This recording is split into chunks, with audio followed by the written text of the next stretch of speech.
anything that comes from Russia, right? So TheraSuit comes from Russia, comes from this distinguished old lady who is now 85 years old, and from her other friend who originally designed these things for those astronauts, right? I mean, but they are completely non-commercial, these two ancient ladies. So therefore it was taken into Poland and then became commercialized. But, well, the fact is, look at this. Right, so you see, this is an interesting thing. So here is Slobo, right, supporting Gerardo from the back. Can you see it well? Yeah. The angle of the... Yeah. Okay. So you see Slobodan supporting him from the back. Let me even go here. Right, so what we are seeing with the support from the back, that's one level of quality. Right? And now he's going to make a smart move, and what he's doing, he's changing his support from the just being under the arms, right? He is changing support to the grip by the neck. What we can see, that the moment he changed the grip to the neck, Gerardo's quality of movement dramatically improved. Instead of tilting. He does better from here. And? Yeah, And? What do we have to understand from this? It's like his body is screaming at us, saying, guys, I need support from the top. I need to get the primary connection. And you're saying, no. I'm going to give you more peripheral stuff. Work harder, my friend. Spend more. That's what it comes, whether it's the TheraSuit, whether it's all of these walkers, or all the other things. So, and that's my point. It's evident. The moment you open up for this idea and start understanding that actually the most important things are, what are the stabilizers? You with me, right? Not the movers, but the stabilizers. He doesn't have so his problem, it's important to change this perspective, that his problem is not in the movement elements, but in the stabilizing elements. Yeah. And once you change it, because you see, if your perspective is that his challenge is in the movement, then you try to bring all sorts of movements. And try to practice movements, and try to bring movements, and so on. But that, brings you some level, but then you work hard just to maintain this level, just to stay there. Because what happens is that in that movement, externally induced movement, he always gets into this overdrive, into the overload, into the extra work, and as the years go by, what also happens, his recovery potential goes down. He becomes stiffer, denser, the tissue, let's say the interstitial flow is slower, and so on and so forth. So where before, for let's say 100 meters of walk, he needed maybe 20 minutes to recover, then now for the same 100 meters of walk, he might need 60 minutes to recover. For everything to restore, recharge, and get back into the same functional quality. So that's the challenge. And therefore, this is the invitation for you to say, well, you know what? Let's not divert our attention to the things such as the walker, such as whatever, such as the TheraSuits, or all the other kind of external artificial things we just sort of disguise. And let's look at this. See again, it's very obvious, and you already noticed this factor yourself. So what does that mean? That means that if the grip by the neck gives us such a dramatic improvement of the action, right? So what, actually, let's deconstruct. What happens there? That means that the support under, right? Support under the shoulder girdle, under the armpits, right?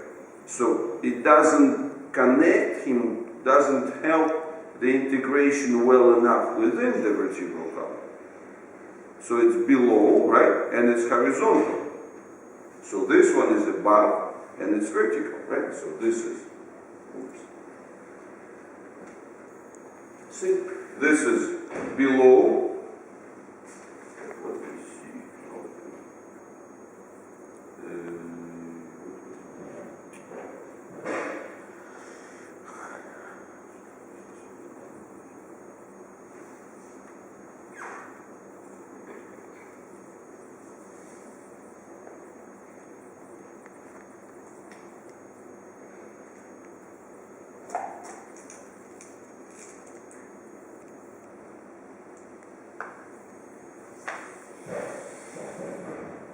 See, that's the support, right? So this is the support under the shoulders. So as you look here, what's happening? That's a typical support.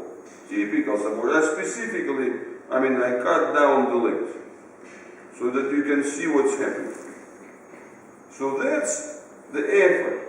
The effort that he's making at the top is what creates challenges for the control of the legs at the bottom. That's the essential. And now, you see here, we're still having troubles. And now, the shift to the top, and what happens? Suddenly, you see that the quality of Girardo's movement dramatically improves. He loads a lot better on the foot. He makes much more, you see, look. He shifts, he gets the touch, he shifts the load, his anterior muscles are working, right? So you see he's making the next move, making the small, you see, making a much better movement at the hip, then extending the knee, then getting the transfer, and so on. The question, within this, like 10 seconds of doing this, has his legs changed? No.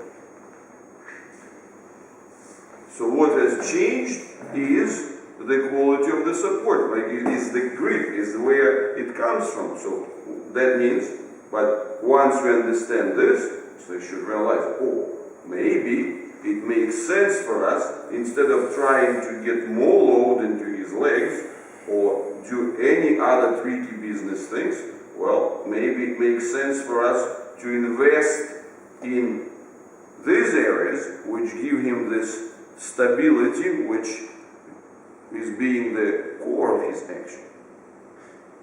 That's a very simple logic. But once we take this logic on board, then we'll see other things, right? And we'll see, okay, here we are, right? Wait, where is it? Take, very tricky.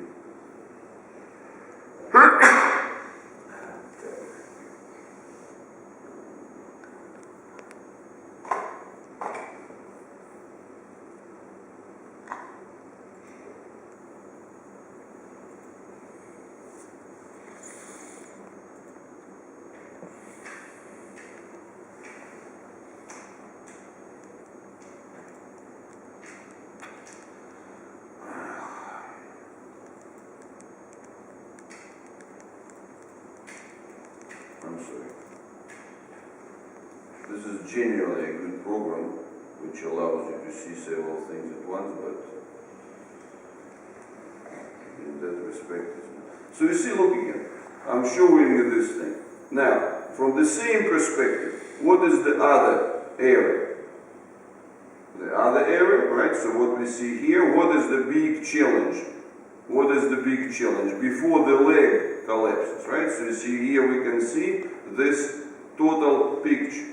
The leg is straight, but the top collapses. Now the moment he straightens up the top, what happens? Now it's the other way around, right? Now the leg collapses. So this is a transition. So what happens here in this challenge for our friend Gerardo is that getting a transition from one placement into another, right? So getting the simultaneous control of the upper body and the landing on the legs, that's the difficulty. So therefore what I'm bringing you to, I'm bringing you to this point and saying, well, you know what? Let's have a look at this part. Yeah, but that happens on his right side. That you see this wrinkles. Yes. And I think it's less now in this That's great. But don't forget, the right side is just a reflection, but you know, when I'm bringing you this picture, I want you to understand that there's never such thing as the right side and the left side. Right side and left side, that may be like 15%. But the big picture is the center. In this case, the right side is very different than the... Once again, both sides belong to the same center. So you can't judge the sides without the appreciation of what's happening to the center. So I'm bringing here three simple ideas out of what we looked at, just a little bit of these observations, and we already see lots of interesting things here. We understood that the support by the neck gives us a lot more than anything else. Meaning that showing us that once we switch, once we improve the support, right, stability, the static part, then his dynamic part starts suddenly working much better by itself, without us doing anything for it.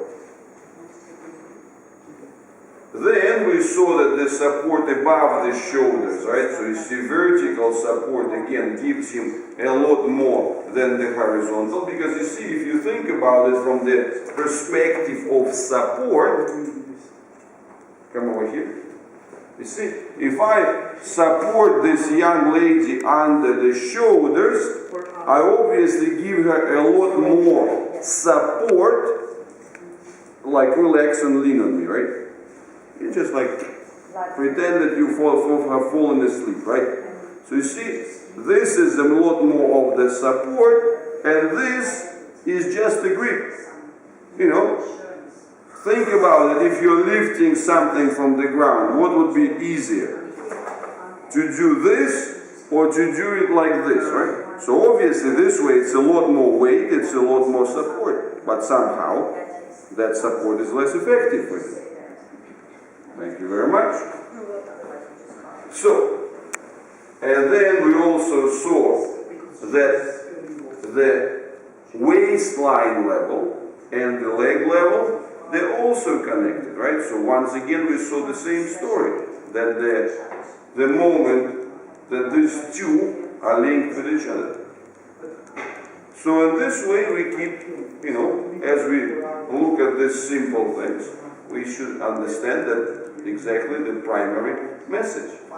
Let's get our focus on the elements of the stability.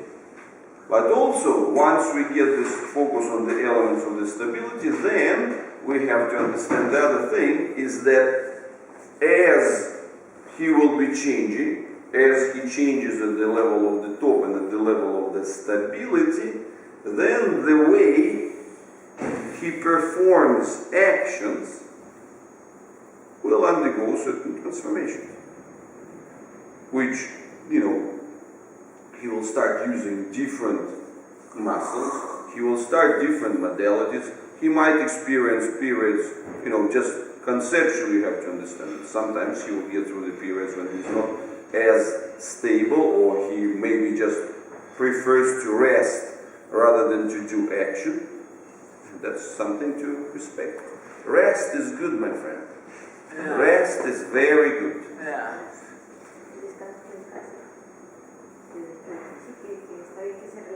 Doing nothing.